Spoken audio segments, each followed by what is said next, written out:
Drone उडवण्यावर बंदी आहे, दुसरीकडे मातोश्रीच्या आजूबाजूच्या परिसरात ड्रोनने घिरट्या घातल्याचा धक्कादायक प्रकार समोर आलेला आहे.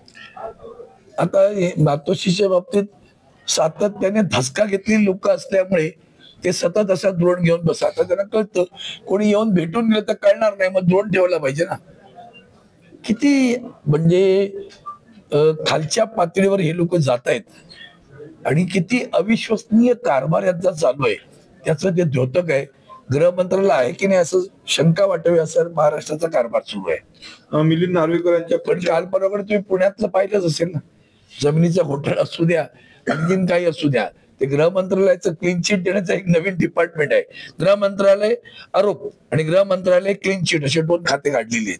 त्या दोन खात्यांना एका खात्याने आरोप करायचा, दुसऱ्या खात्याने क्लीन चिट द्यायची, असा यांचा धंदा आहे सध्या. मिलिंद नार्वेकरांच्या प्रचार मोहिमेत जर आपण पाहिलं तर फडणवीसांसोबतच्या फोटोचा वापर केला जात आहे एमसीए निवडणुकीमध्ये. कुठली मिलिंद नार्वेकरांची निवडणूक आहे? एमसीए निवडणुकी संदर्भात एक व्हायरल होतोय फोटो. मला कुठले तरी जुने फोटो काढून कोणाचेही व्हायरल करतील ना. आमची महायुती होतीच ना पूर्वी, तर आमचे फोटो मिळतील, दाखवतील यांच्याबरोबर त्यांच्याबरोबर, त्यांचे मिळतील आमच्या बरोबर. मोठं काय विशेष आहे?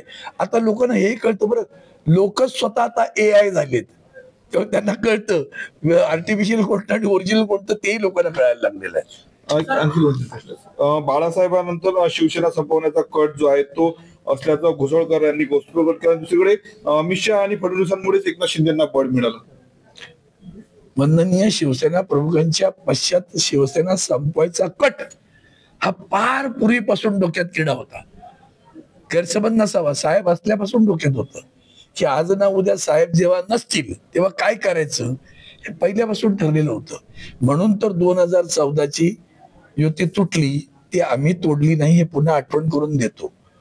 युती आम्ही नव्हती तोडली, कारण आता साहेब नाहीत ना, मग उद्धवजी काय करतील असा एक त्यांच्या मनामध्ये कल्पना होती. अरे उद्धवजी सौम्य आहेत, विनम्र आहेत, यांना काय ही शिवसेना कधी गुंडाळता येईल.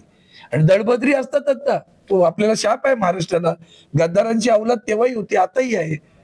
त्यामुळे त्यांना तो मोठा आधार वाटत होता. पण त्यांना कळलं नाही शिवसेना नावाच्या पक्षाची संघटनेची पाळंमुळे किती खोलवर रुजलीत.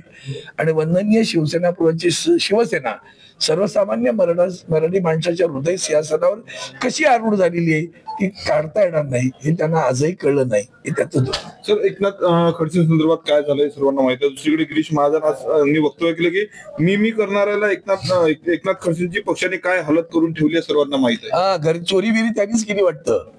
त्यांचे त्या पेन ड्राईव्ह वगैरे कुठे गेले ते जरा सांगा ना. पहिलं हालत करून ठेवली याचा अर्थ काय कळतो का? 2 शब्दात कळलं पाहिजे. महाराष्ट्राने लक्षात घ्यावं बरं का, हे वाक्य काय आहे? दुश्मनी करतो आम्ही आमचा पक्ष सोडल्यानंतर आणि तुम्हाला उद्ध्वस्त करतो. आमच्याकडे या, भ्रष्टाचार करा, खून करा, जमिनी लुटा, बायका काही करा, महिलांवर अत्याचार करा, आमच्याकडे या, लॉन्ड्री आहे. हे त्याचं दुसरा अर्थ आहे.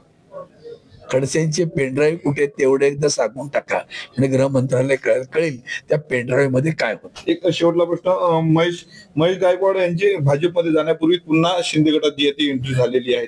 कोण महेश गायकवाड? मी नाही ओळखत, सोडून देतात आपण. महाविकास आघाडीतून नाही, मला वाटतं आपल्याकडे आमच्याकडे आदरणीय उद्धवजींनी आम्हा सर्वांना किंवा आघाडीतील सगळ्याच पक्षांनी सांगितलं होतं की तुम्हाला तुमच्या त्या स्थानिक पातळीवर जे करायचे ते करा. आता इथंही काही ठिकाणी आघाडी होते, काही ठिकाणी नाही होत आहे. त्यामुळे त्यांनी आम्ही ते स्वातंत्र्य आमच्या लोकल पदाधिकाऱ्यांना दिलेलं आहे. तुम्ही ठरवा, आघाडी करायचं आघाडी करा. पण एक लक्षात घ्या, आपल्याला यांना जागा दाखवणं, सत्ताधाऱ्यांना जागा दाखवणं आवश्यक आहे, एवढं मात्र लक्षात ठेवा.